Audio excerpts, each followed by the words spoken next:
오늘 복된 주일에 귀한 새벽 예배로 주님께 영광을 돌리시는 이 모든 성도 한 분 한 분 위에 주님의 크신 사랑과 위로가 함께 하시기를 축복을 드립니다. 오늘 말씀에 보면 이렇게 말씀하고 있습니다. 예수님께서 우리에게 이렇게 말씀을 해주셨습니다. 오늘 본문 이제 15절 말씀에 보면요. 내 형제가 죄를 범하거든 가서 너와 그 사람과만 상대하여 권고하라. 만일 들으면 내가 내 형제를 얻은 것이요 라고 이렇게 말씀을 하고 있습니다. 교회 안에서 우리 신앙의 공동체인 성도들이 혹여 우리 이웃들이 하나님께 올바른 삶을 살지 못하고 바른 길을 가지 못하고 믿음적으로 죄를 행하고 잘못을 저지를 때 처음부터 그 사람을 비난하거나 그 사람을 비판하지 말고 공개적으로 그 사람을 창피를 주지 말고 처음에 권면할 때는 개인적으로 가서 그 사람에게 권고하라라고 말씀하고 있습니다. 그리고 개인적으로 가서 죄를 범한 그 사람이 그 죄를 권면하는 성도의 권면을 받아들이면 그 형제를 얻은 것과 같다라고 그렇게 말씀하고 있습니다. 그런데 문제는 그 다음에도 성도들의 말을 권면을 듣지 않을 때가 있습니다. 그럴 때는 16절에 보면 또 이렇게 말씀을 하고 있습니다. 만일 듣지 않거든 한두 사람을 데리고 가서 두세 증인의 입으로 말마다 확증하게 하라라고 말하고 있습니다. 개인적으로 가서 권면을 했음에도 불구하고 잘못을 깨닫지 못하고 바른 신앙의 생활로 돌아오지 못할 경우에는 그냥 내버려 두지 말고 이번에는 성도 두세 사람을 함께 데리고 가서 잘못을 저지르고 바른 길을 가지 못하는 그 사람을 권면하라는 것입니다. 그리고 나서 그래도 말을 듣지 않고 죄에서 돌이키지 않고 회개하지 아니하면 그때 가서 교회에서 공식적으로 그 사람을 권면하라는 것입니다. 그래서 17절 말씀에 보면 이렇게 말씀을 하고 있습니다.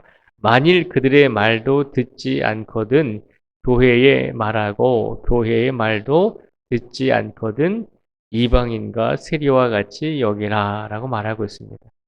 교회에서 공식적으로 주님께서 주신 교회의 권위를 가지고 권면하고 타이름에도 불구하고 계속해서 죄를 행하는 사람들을 그 다음에는 공개적으로 그냥 공식적으로 내버려 두라는 것입니다.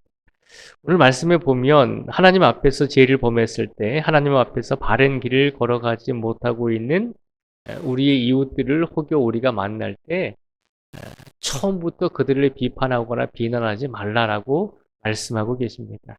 누군가 잘못을 저지르고 누군가가 실수를 했다면 그를 그냥 우스갯소리로 그를 재미삼아서 비난하고 비판하지 말고 처음에는 개인적으로 권면해주고 그 다음에도 말을 안 들으면 두세 사람이 같이 가서 권면해주고 그 다음에도 말을 듣지 아니하면 교회의 공식적인 직분자들이 가서 그를 권면하라는 것입니다. 누군가 잘못했을 때 교회에서 그를 비판하고 비난하지 말고 세 번씩이나 신중하게 그를 타이르고 다시 돌아올 수 있도록 도와주라는 것입니다.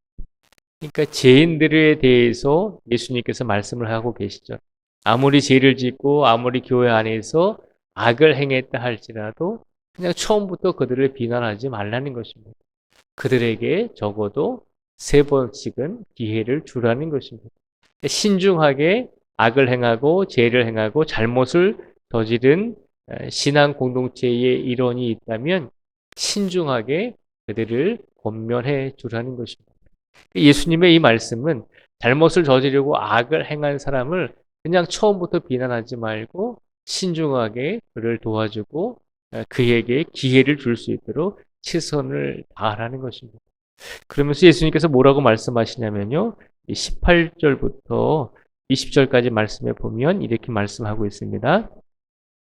진실로 너희에게 이르노니 무엇이든지 너희가 땅에서 매면 하늘에서도 매일 것이요 무엇이든지 땅에서 풀면 하늘에서도 풀리리라. 진실로 다시 너희에게 이르노니 너희 중에 두 사람이 땅에서 합심하여 무엇이든지 구하면 하늘에 계신 내 아버지께서 그들을 위하여 이루게 하시리라.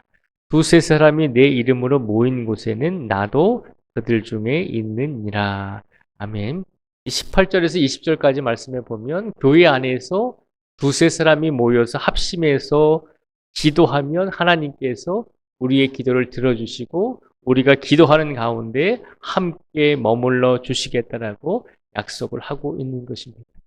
18절에서 20절까지 이 말씀을 가만히 보면 우리가 오해하지 말아야 될 것은 우리가 원하는 것을 위해서 같이 합심해서 우리가 인간적이고 또 개인적으로 우리가 욕심에 의해서 바라는 것들을 함께 기도하면 하나님께서 모든 것을 풀어주시고 주시겠다라고 하는 말씀이 아니라 오늘 이 말씀은 무슨 말인가 하면 교회 안에서 잘못을 저지르고 교회 안에서 잘못된 길을 가고 있는 사람들을 만났을 때 그들을 위해서 합심해서 기도해주고 그들을 위해서 합심해서 울부짖으면 하나님께서 교회 안에서 함께 모여서 기도하는 성도들의 마음을 하나님께서 분명히 알아주시고 그 기도에 응답을 주신다는 것입니다.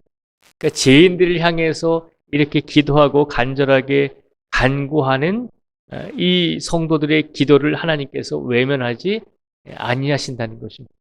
그렇죠? 죄인들을 향해서도 이렇게 기도할 때 하나님께서 큰 은혜를 주신다는 것입니다. 근데 반대로 생각해 보면 하나님의 말씀에 순종하고 하나님의 말씀에 바르게 따라 살아가려고 애쓰고 노력하는 사람들이 기도할 때는 얼마나 하나님께서 큰 은혜를 주시겠는가라고 하는 것입니다. 하나님께서 죄인들을 위해서도 기도할 때 이렇게 큰 은혜를 주시는데 하나님의 말씀을 믿고 의지하며 또 그 말씀에 따라서 살아가고자 최선을 다해온 성도들이 기도할 때 하나님께서 그냥 내버려 두시겠는가라고 하는 것입니다. 오늘 이 시간 지난 한 주간의 삶 속에서 우리 성도님들이 최선을 다해서 하나님의 말씀을 붙들고 최선을 다해서 하나님의 성도로서 살아가려고 열심히 기도하고 울부짖으며 그렇게 살아오셨잖아요. 그런 성도들이 교회 안에서 함께 모여서 기도할 때 하나님께서 놀라운 역사의 기적과 은혜를 분명히 허락하여 주신다는 것입니다. 죄인들을 위해서도 이렇게 기도할 때 하나님께서 은혜를 주신다고 약속을 하셨는데 하물며 하나님 보시기에 바르게 살아온 성도들이 함께 기도하는 그 모습을 통해서 하나님께서 큰 은혜를 분명히 내려주시겠노라라고 하는 약속의 말씀을 선포하여 주신 것입니다.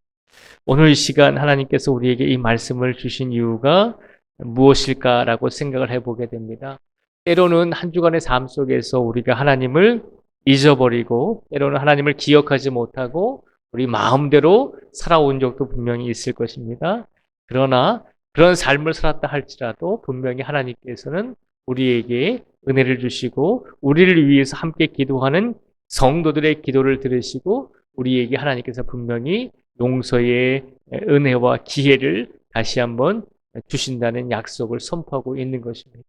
그리고 우리가 최선을 다해 삶을 살아왔다면 더 큰 은혜를 하나님께서 우리 성도들에게 내려주시겠노라라고 하는 약속의 말씀을 오늘 예수님의 입술을 통해서 우리에게 선포하여 주신 줄 믿습니다. 오늘도 우리가 함께 모여서 기도하기 위해서 이 자리에 모였습니다. 오늘 이 시간 최선을 다해 하나님을 붙잡고 살아오신 모든 성도님들의 그 믿음을 하나님께서 기억하고 계신 줄 믿습니다. 그러니 오늘도 합심해서 우리를 위해서 기도할 뿐만 아니라 합심해서 우리 신앙의 공동체 모든 성도들을 위해서도 함께 기도해 주시고 아프고 지치고 인생의 무거운 짐을 짊어지고 가는 많은 성도들을 위해서 우리가 합심해서 기도할 때 우리의 기도에 분명히 응답을 하나님께서 주실 줄 믿습니다. 우리 가족을 위해서 기도하시고 우리 자녀를 위해서 기도하시고 우리 이웃과 우리 교회와 우리 나라와 민족을 위해서도 함께 합심해서 기도하심으로 놀라운 하나님의 은혜가 우리 삶 속에서 일어날 수 있는 우리 모든 성도들의 삶이 되시기를 주님의 이름으로 축복을 드립니다. 이 시간 기도하겠습니다.